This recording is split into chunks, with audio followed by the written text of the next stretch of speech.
a oração que Jesus ensinou pra gente. Pergunta: que horas que vocês costumam terminar o culto? 11h30?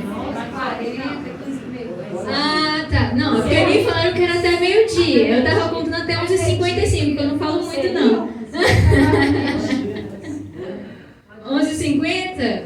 Não, gente, eu não vou até tão tarde, não. Mas se eu atrasar um pouquinho, passa depois de um pouquinho de 11h30, 6h50 não, tá bom? Obrigada. Ai, tá bom. Então tá bom. Gente, antes de tudo, vamos fazer mais uma oração? Já que a gente vai estudar sobre oração, vamos começar orando, ok? Oremos.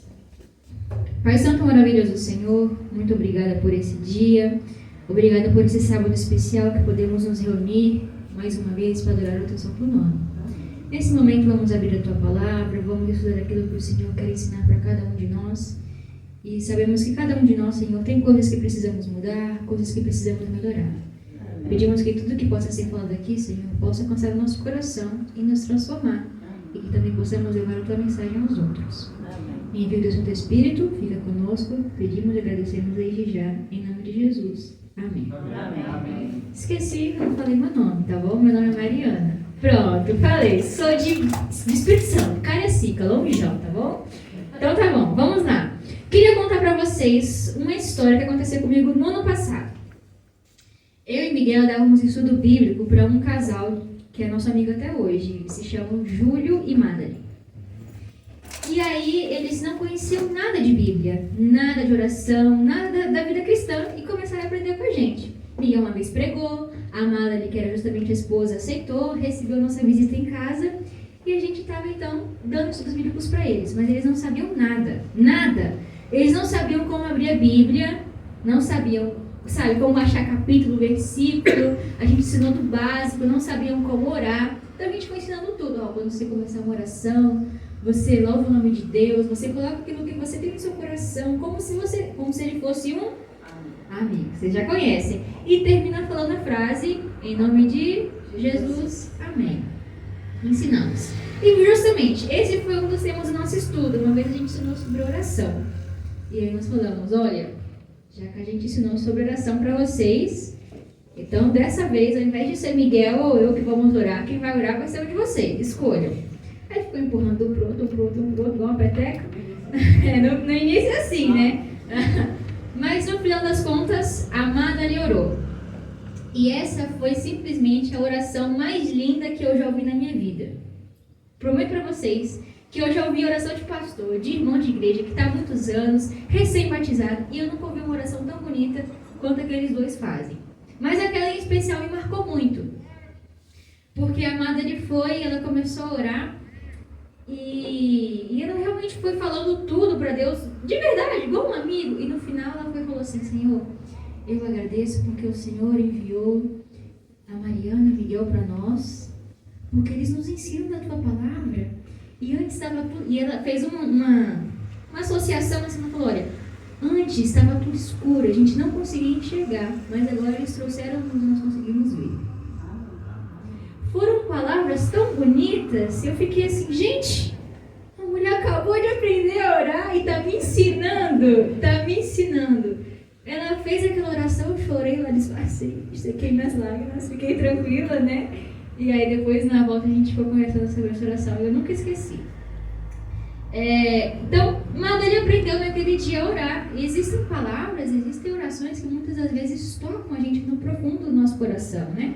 Hoje eu quero que vocês abram a Bíblia de vocês comigo, lá no livro de Mateus. Mateus no capítulo 6.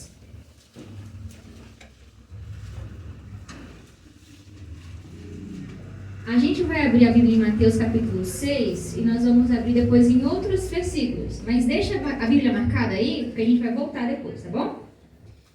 Mateus capítulo 6, a partir do versículo 9. Amém ou misericórdia? Amém. Então tá bom, vamos lá. Amém. Diz assim, portanto vós orareis assim. E vocês já conhecem, então vocês vão orar comigo, hein? Pai nosso, que estás no céu, santificado seja o teu nome. Venha o teu reino, faça-se a tua vontade, assim na terra como no céu. A gente para aqui, depois a gente continua, tá bom? Nós vamos estudar 3 partes importantes da oração de Jesus. Apesar que cada palavra dessa oração a gente pode pegar para estudar, por exemplo, Pai. Nossa, só daí dá para fazer um sermão, né, a respeito dessa palavra, Pai. Depois, Nosso, que está no céu. Mas a gente não vai discutir tão profundamente assim, né? A primeira parte da oração de Jesus, ela nos ensina a colocar o reino de Deus em primeiro lugar.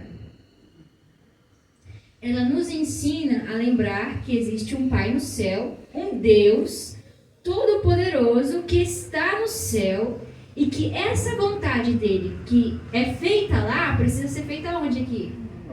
Aqui na terra. Deixa a Bíblia marcada em Mateus 6. Vou até marcar eu também aqui, ó. Abra a Bíblia de vocês comigo no livro de Salmo. Salmo capítulo 99.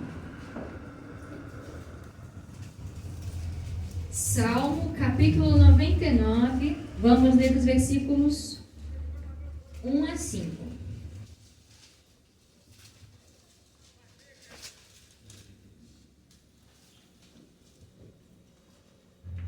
Amém? Amém. Aqui. Diz assim: Reina o Senhor, tremam os povos. Ele está entronizado acima dos querubins, abale-se a terra. O Senhor é grande em Sião e sobremodo elevado acima de todos os povos. Celebrem eles o teu nome, grande e tremendo, porque é santo. És rei poderoso, que ama a justiça. Tu firmas a equidade, executas o juízo e a justiça em Jacó. Exaltai ao Senhor nosso Deus e prostrai-vos ante o escabelo de seus pés, porque Ele é santo.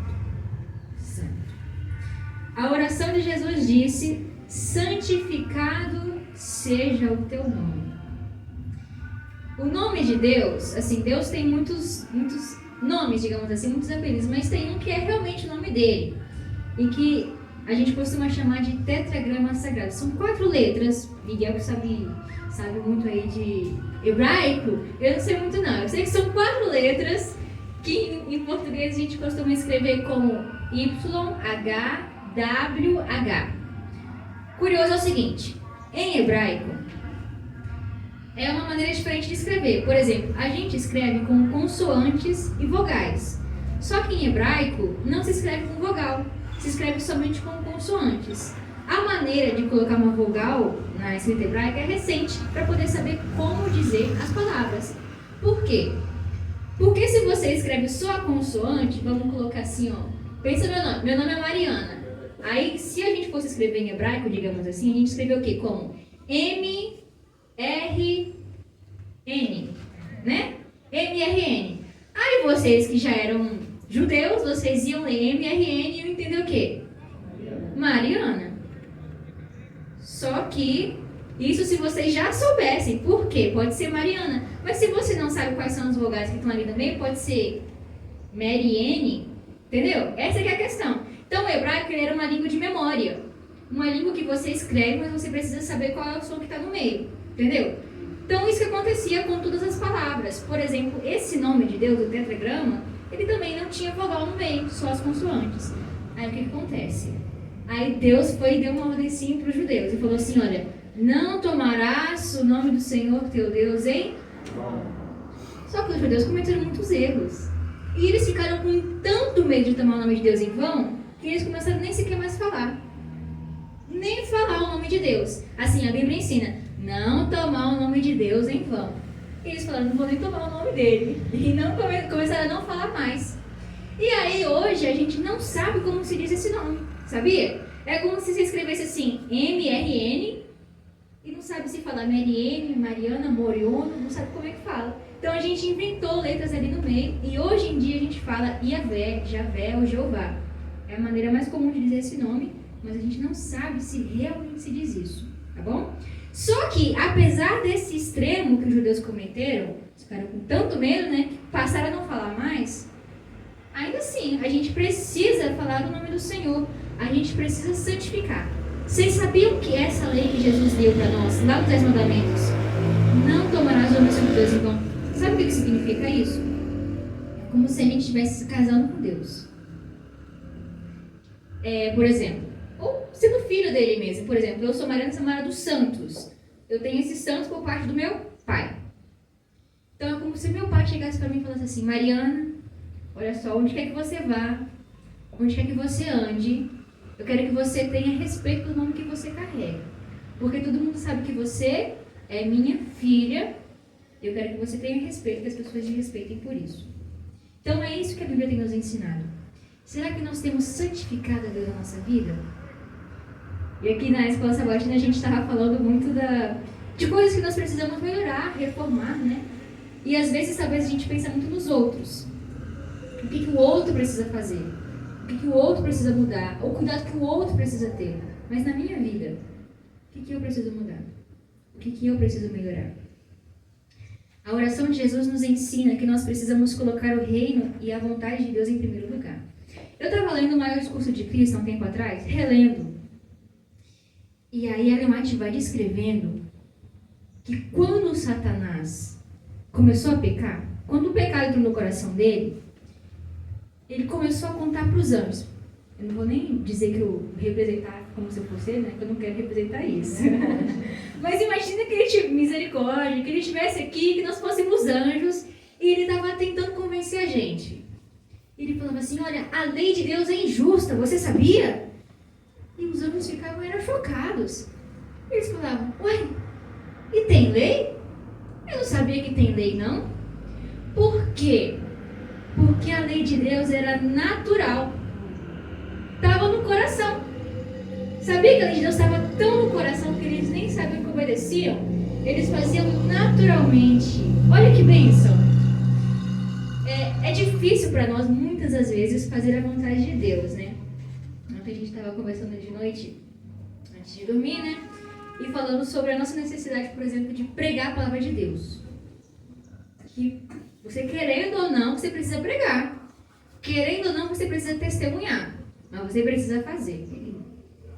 Hoje, pra gente, é uma luta fazer muitas coisas, né? Deixar certa comida, mudar a maneira de vestir, pregar, custa. Mas Deus transforma de pouco a pouco o nosso coração. A ponto que talvez lá no futuro, talvez não, com certeza, no céu, a gente vai obedecer como os anjos, naturalmente. Mas a gente precisa confiar em Deus, a gente precisa entregar a nossa vontade. Essa oração é justamente para a gente entender: Senhor, transforma. Talvez eu não tenha colocado o teu reino em primeiro lugar. Talvez eu não tenha colocado a tua vontade. Mas essa oração é justamente para a gente aprender a colocar o reino de Deus em primeiro lugar. Uma vez eu ouvi um testemunho de uma mulher chamada Gisele Valadão. Se vocês pesquisarem no YouTube, vocês vão encontrar. Gisele Valadão. Ela conta a história que, há uns anos atrás, ela e o marido dela estavam passando por algumas reformas espirituais. Sentiram que eles precisavam fazer algumas reformas e eles começaram a mudar. Só que algumas coisas são mais difíceis de mudar. Algumas coisas são mais difíceis de entregar. Às vezes, um comportamento externo é mais fácil do que entregar verdadeiramente o coração. Vocês concordam ou não concordam?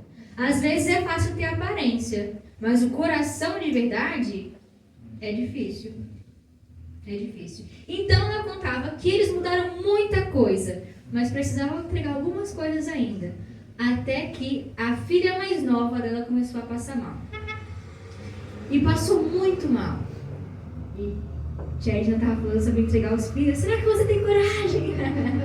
Se a filha tivesse sido cortada. A filha dela não estava sendo cortada. Mas a filha dela estava passando muito mal.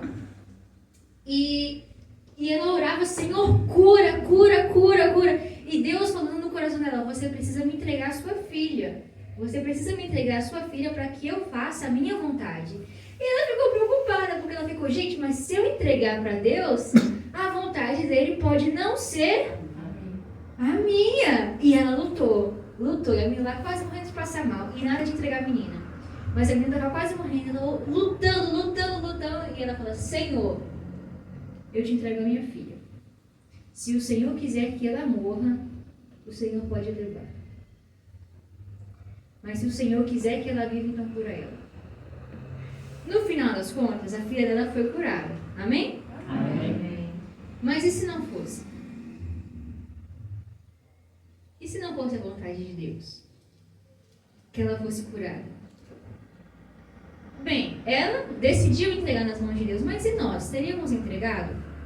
Seja com filhos, eu não tenho filho, né? Então Deus não vai pedir, entrega teu filho nas minhas mãos. Não tenho filho para poder entregar. Mas tantas coisas do nosso coração que às vezes a gente resiste e fala assim, eu não quero. Mas essa oração nos ensina a colocar a vontade de Deus em primeiro lugar. Lá em Mateus 6, voltamos lá para a oração de Jesus. A partir do versículo 11. Versículos 11 e 12. Vocês podem ler comigo? Diz assim: o pão nosso de cada dia dá-nos hoje. Perdoa-nos as nossas dívidas, assim como nós temos perdoado aos nossos devedores. Ok. Até aqui. A segunda parte da oração de Jesus nos ensina a pedir pelas nossas necessidades diárias. A primeira é o pão. Lá, nesse mesmo capítulo, Mateus 6, a partir do versículo 31, diz assim: portanto, não vos inquieteis dizendo que comeremos, que beberemos, ou com que nos vestiremos.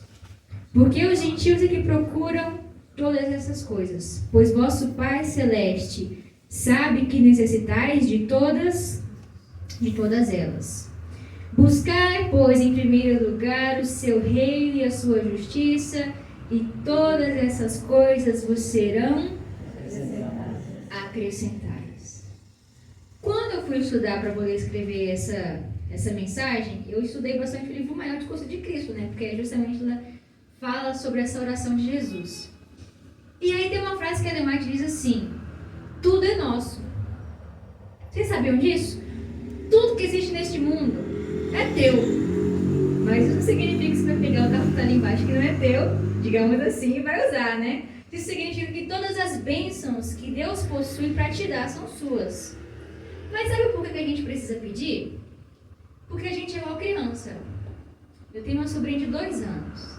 Se eu fosse dar para ela tudo que ela tem e tudo que ela me pede, olha, a menina estava se acabando no doce, estava vestida horrorosamente por aí, não tomava banho e tudo mais. Então, por isso que nós precisamos pedir para Deus. Porque a nossa relação com Ele é como se nós fôssemos crianças e Ele é nosso Pai. Então, eu preciso pedir para que Ele controle aquilo que Ele me dá. É para isso que nós precisamos pedir. O pão nosso de cada dia nos dai hoje. Mas a Bíblia diz que Ele sempre vai nos conceder tudo aquilo que nós necessitamos.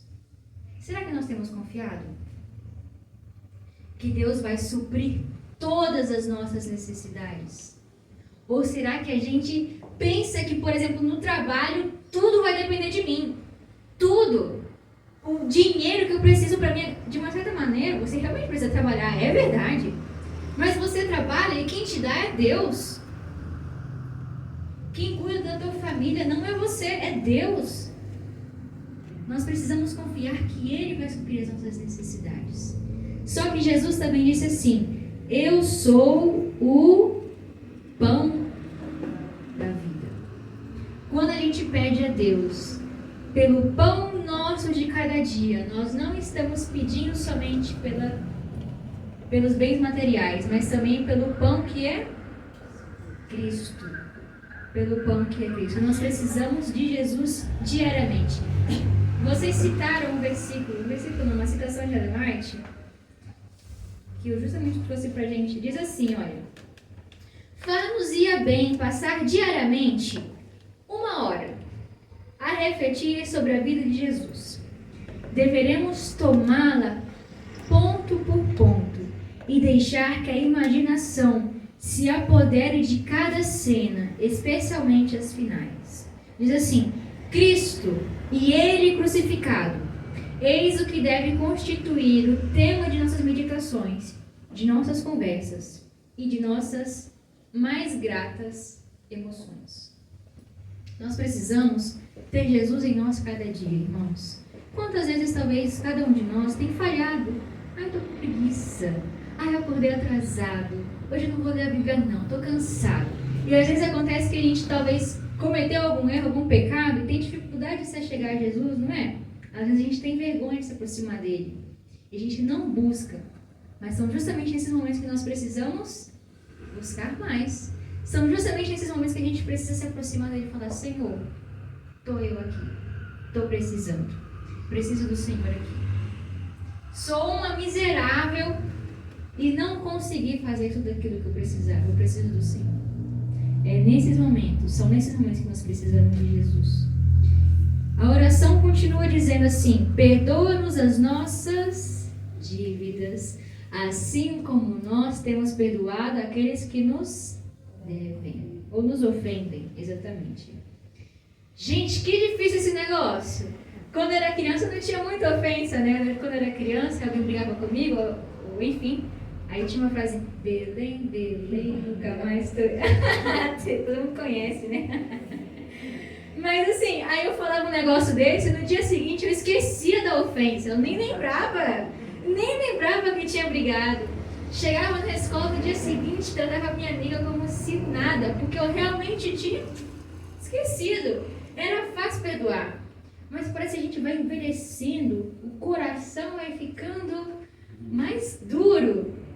E aí alguém comete uma ofensa, aí você fala: não, eu perdoei. Perdoou, tempo depois você vai lá e... você lembra daquele dia? É comum, a gente vai envelhecendo, o coração vai endurecendo. Mas Jesus, ele pede que nós continuemos com esse coração de criança. Esse coração perdoador.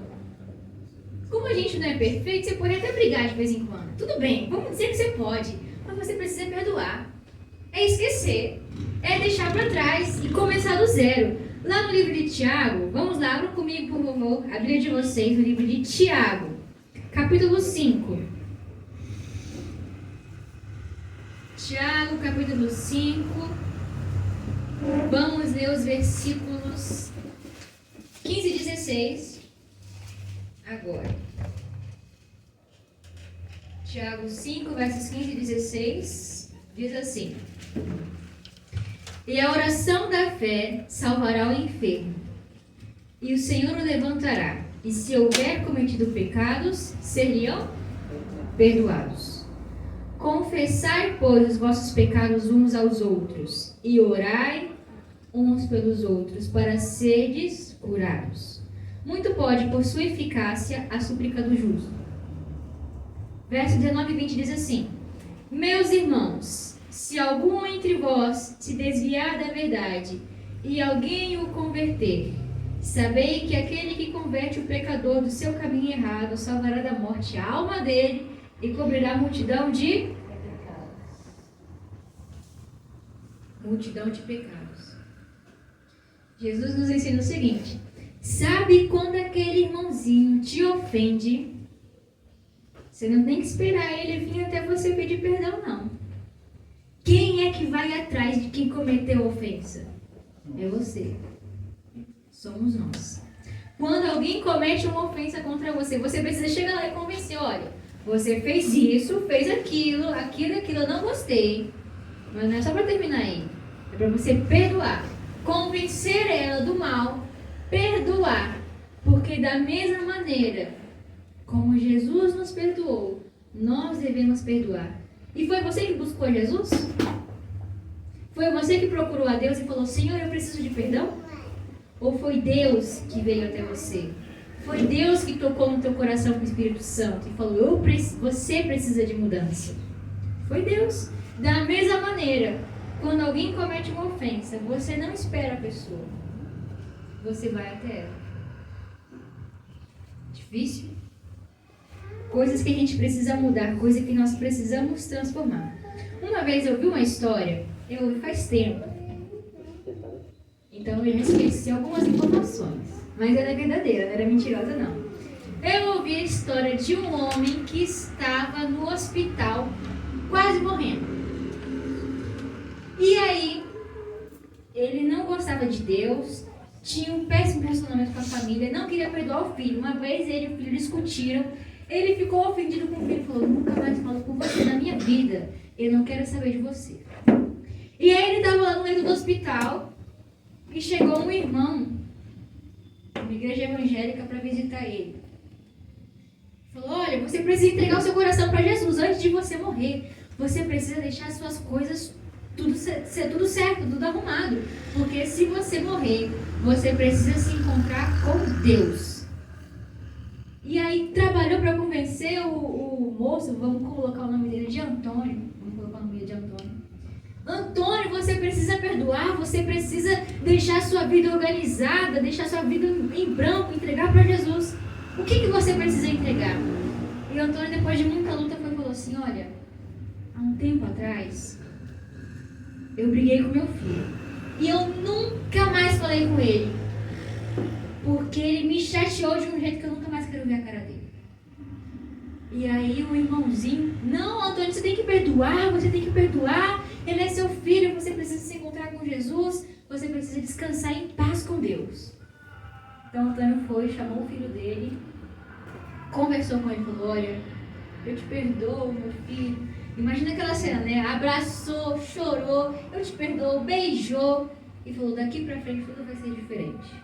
Porque Antônio ia morrer. Ele ia morrer.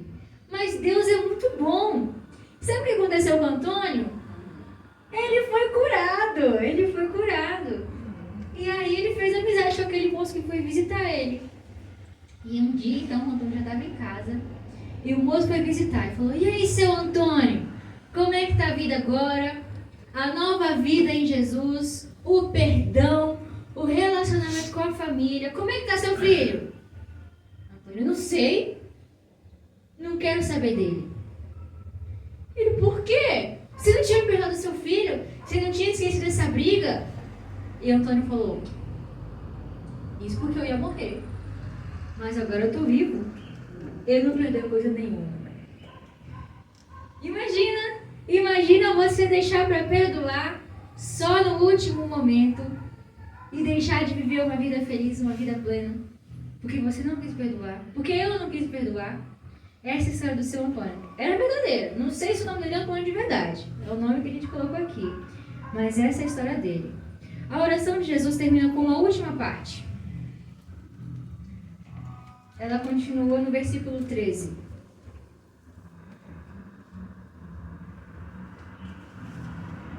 Versículo 13 diz o quê? Não nos deixes cair em tentação, mas livra-nos do mal. Pois teu é o reino, o poder e a glória para sempre. Amém.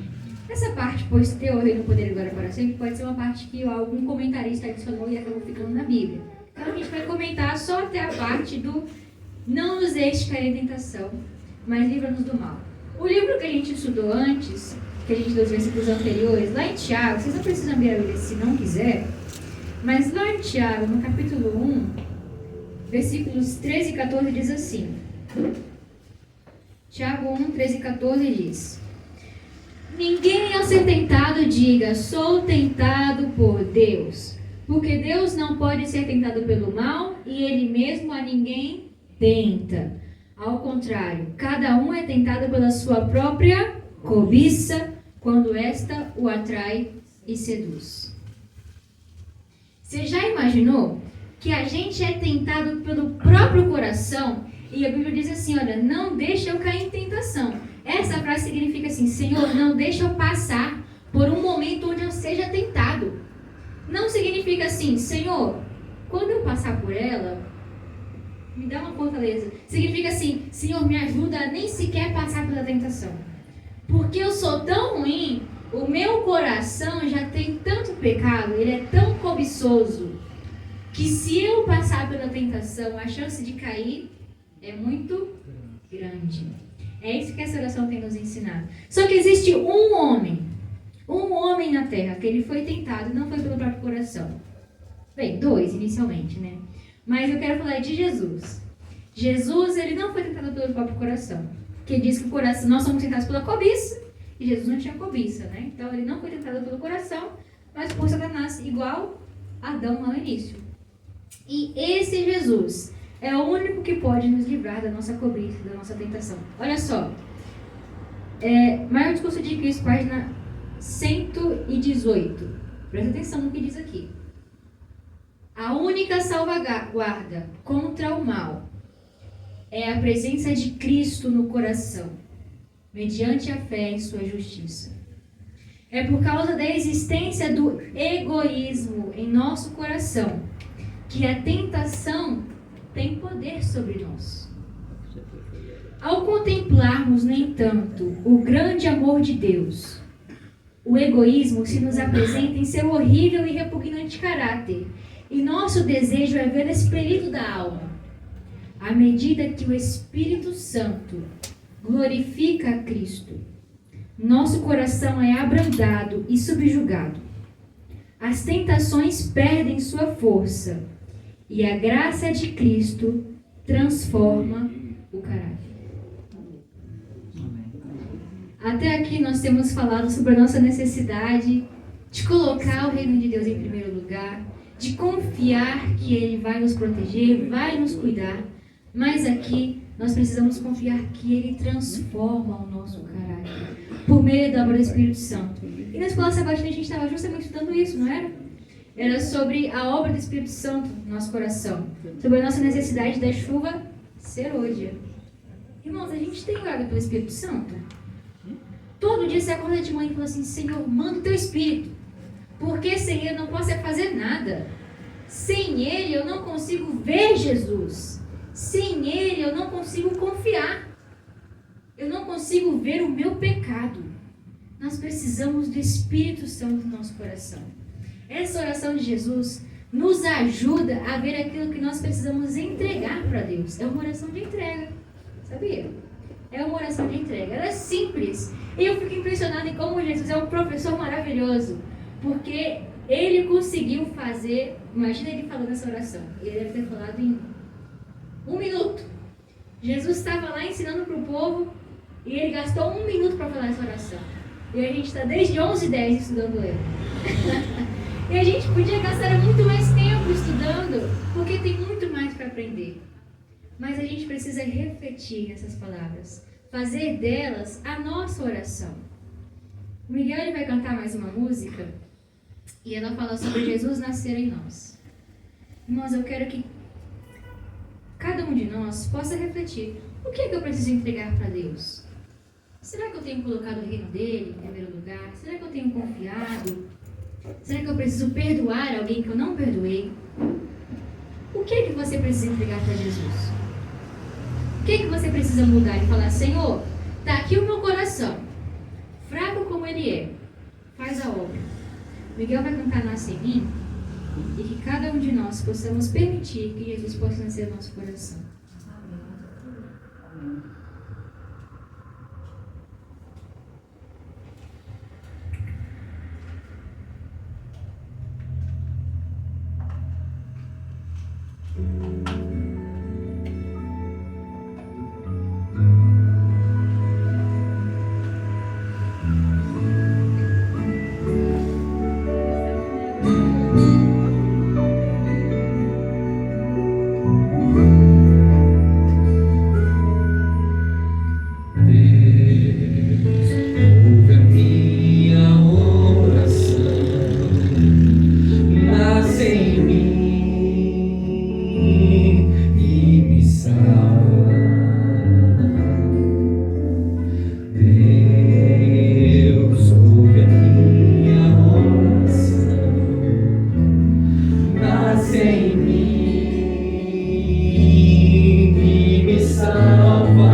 nasce em mim e me salva. Nasce em mim, nasce em mim, nasce em mim, apaga o meu pecado. Nasce em mim, nasce em mim, nasce em mim, se salva a minha vida. Nasce em mim, nasce em mim, nasce em mim, apaga o meu pecado. Nasce em mim, nasce em mim, nasce em mim, se salva a minha vida. Nasce em mim, se salva a minha vida. Nasce em mim, se salva a minha vida.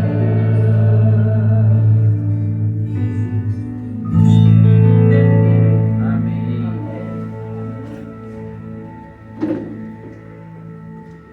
Santo Deus, acabamos de cantar que nós precisamos que o Senhor nasça em nós.